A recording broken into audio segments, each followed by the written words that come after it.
When I was 7, my mom hired a babysitter to watch me while she and my dad were at work. They loved their full-time jobs, and neither of them wanted to take part-time hours, so they hired Leah, and I absolutely loved her. She was like the big sister I never had. I told her all my secrets and about my crushes on boys at school. My brother, who is 9, liked her as well. The three of us spent the summer under the hot Canada sun eating popsicles by the box. One time, Leah took us on a ride on our bikes around the neighborhood, down the old dirt path and to the gate that led to the old horse farm that's now a daycare. The ride there and back only took about 10 minutes, but it was enough to settle down a couple hyperactive kids. She locked the front door before we went on our bike ride, but left the back sliding door unlocked because the thick wooden fence was 6 feet high, and there was no gate to get into the backyard. It wouldn't have mattered much anyway. When I was little, we lived in a newly developed area that had a basically non-existent crime rate. We rode back and put our bikes in the front yard, walked up the porch and into the house. Leah looked really nervous all of a sudden, and when I asked her what was wrong, she just smiled and said everything was fine. Not giving it a second thought, Austin and I started raiding the pantry, and Leah was back to being doe-eyed and cheery. She knelt down in front of me with a sweet smile. "We're going to play a little game, okay?" she said. I was excited for whatever she was about to tell us. Leah handed each of us a paring knife. Not a huge one, just enough to fit in our little hands. She told us they were our explorer swords, but we had to promise not to run with them or swing them at each other. She got the bigger knife from the kitchen, and the three of us explored the house. We saw some clothes on the floor in my mom's room, which should have been a red flag because my parents were both absolute neat freaks. I remember one time my mom freaked out because my aunts mixed up her color-coded bookshelf. We kept moving through the house, though, opening closets and looking under beds. We made it to the garage, which was the only regularly messy room in the house besides Austin's bedroom.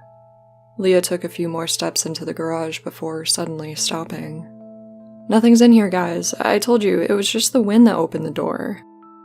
Before I could correct her, she grabbed me and dragged us upstairs while telling us to hurry up and get ready for swimming. Of course, we didn't have swim practice or anything else to get ready for, and she had never said anything about the wind opening the front door. We all walked out of the house and across the street to my father's military friend's house. Leah sat me and Austin in front of the PlayStation while she went into the other room with my dad's friend. We stayed there playing games until my parents came home. Leah sternly told us we weren't to leave the rec room, which was far away from any windows in the house. My parents picked us up later on, we went home, and everything was fine. I forgot about this whole experience until last year, when I was around 14. Leah and I had stayed friends while I was growing up, so I asked her what had happened that day when it came to mind. She finally told me what really happened. The back door was wide open when we got back, and she knew it hadn't been the wind. It was a sliding porch door. When Leah went ahead of us in the garage, she saw a guy crouching under the family's rowboat, holding a weirdly shaped knife. He wasn't facing her, so she played dumb and got us the fuck out of there. When she told my dad's friend what happened, he went over to our house with one of his guns and went into the garage to check it out. He found the guy trying to escape, and there was a tussle before this crazy dude got out and scaled the fence and got away. His backpack had hit the fence, though, and split on a nail, dropping several items, including a nightstick, a few blurry Polaroid photos of rooms, and a porn magazine. Not a regular porn mag, though, one that was full of pictures of naked children, all my age or younger. They called the police, but unfortunately, never found the guy.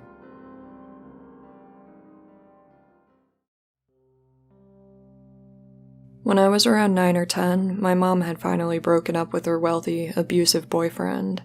We had recently moved back to my hometown of Sacramento from Kingman, Arizona, and I was having trouble adjusting to our new life. We used to live in big, nice houses and beautiful communities with very little crime.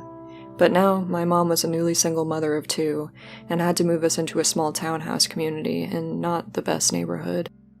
Luckily, I had met one girl at school I really connected with. She happened to live in a fourplex across the street, and we quickly became inseparable, as did our moms. Her mom was a lesbian, and her girlfriend also became very close with my mom.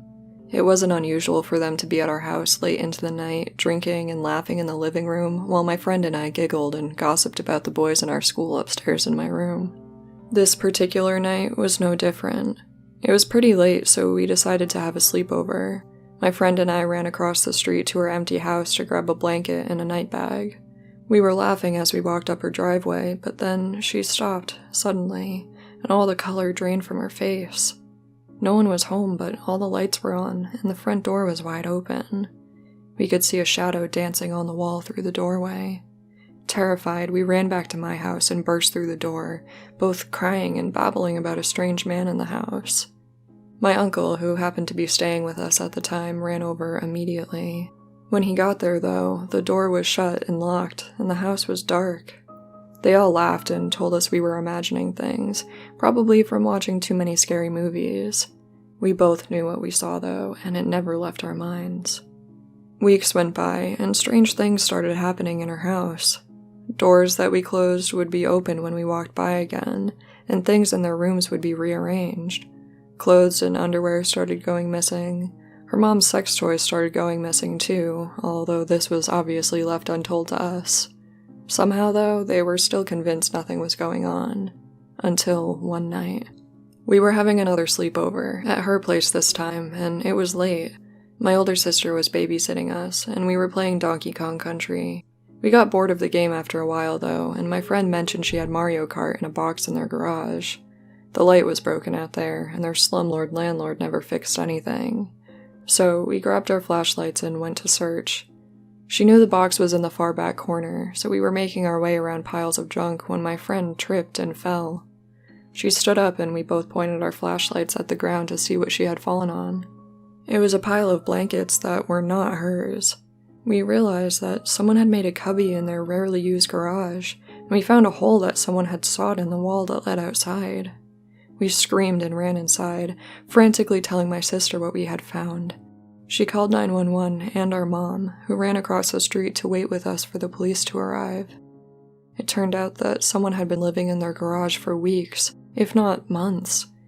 They didn't have a washer or dryer in there, so they rarely, if ever, went in, and no one noticed.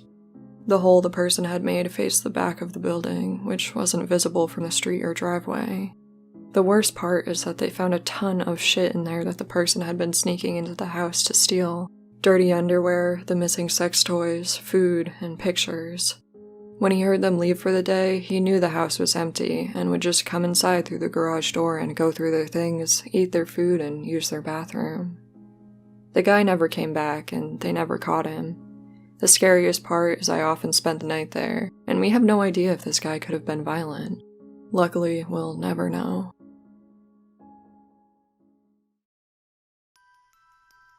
I was in 4th grade, and 2 of my sisters were babysitting me while my mom went out for the night. Around 9 o'clock, we saw lights shining in the windows and in the front and backyards. I was already in bed when my sisters came in to see if I was alright. None of us had any idea what was going on. After a few minutes of watching the lights shining around the house, we heard a knock on the door. We were all freaked out, but finally went together to answer it. We were surprised to find several police officers waiting outside. They told us that a neighbor had called in a noise complaint about a huge party going on at our house, which was very confusing to us. We told them that it had just been the 3 of us there all night, so the cops got in their cruisers and took off. This was always an odd story to think back on, but it never really held any significance for me until a couple weeks ago. I was visiting my mom and one of her neighbors was having a party on their back porch. They were still out there and being pretty loud around 10 p.m., which reminded me of this weird childhood experience. I asked my mom if she remembered that time our neighbors had called the cops on us for having a party when it was just 3 kids at home. She finally told me what really happened. I was too young at the time, and she didn't want to frighten me with the truth. The day after the incident, my mom went to speak with the neighbor she thought had made the call. She wasn't too happy about having the cops called on her young children, and was planning on giving them a piece of her mind. However, the neighbors told her that the noise complaint had been a lie.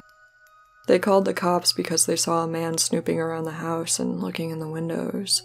The officers didn't want to scare us, so they made up the story about the noise complaint. They were actually checking the yard to make sure the man was gone, and hung around for a while to make sure he didn't come back.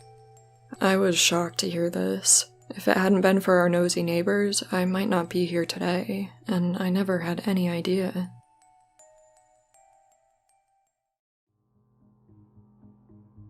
My dad always had a bad habit of inviting strangers to live with us. We had an attached apartment in the back of our house with its own small kitchen and bathroom. My dad would go running at the local park and invite the homeless people he met there to come stay with us at the apartment. I have no idea why, but it was his house, so I never questioned it. After a few bad experiences, he brought in a girl named Renee who lived in our neighborhood but had a rough home life. She stayed with us and quickly became part of the family. I was around 7 when she first moved in, and everything was fine for about 2 years. Renee was about 18 when she came to live with us, and she would babysit me and my older sister all the time. She even went on vacation with us. I started to notice some weird behavior from her when I was around 9. The first incident was when she took me to see Joe versus the volcano. We watched the film, which I didn't understand much, but as the movie went on, I noticed Renee becoming more and more upset. Finally, during the climactic sacrifice scene, Renee grabbed me and pulled me out of the theater. I remember being terrified by that scene, but only later realized that it was meant to be largely comedic.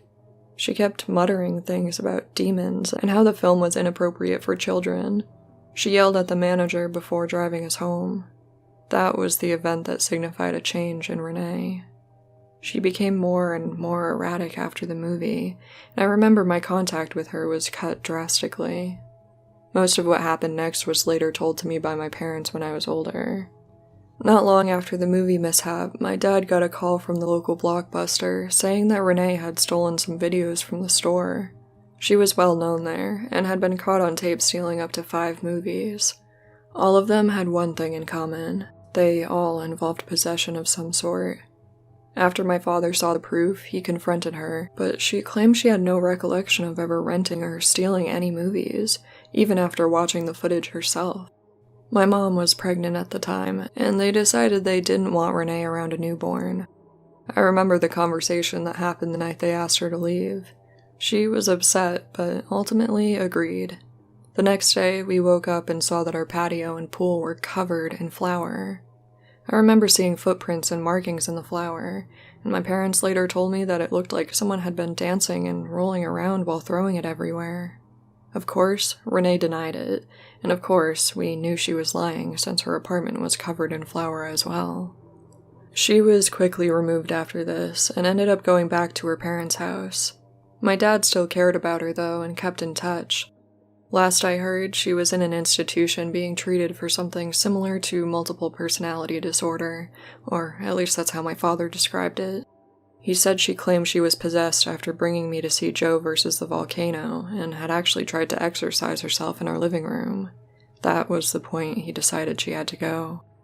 The strongest image of Renee that remains is from something I didn't even witness. It's her, in the middle of the night, dancing around on our patio and throwing flour, as if that was exactly what she was meant to do.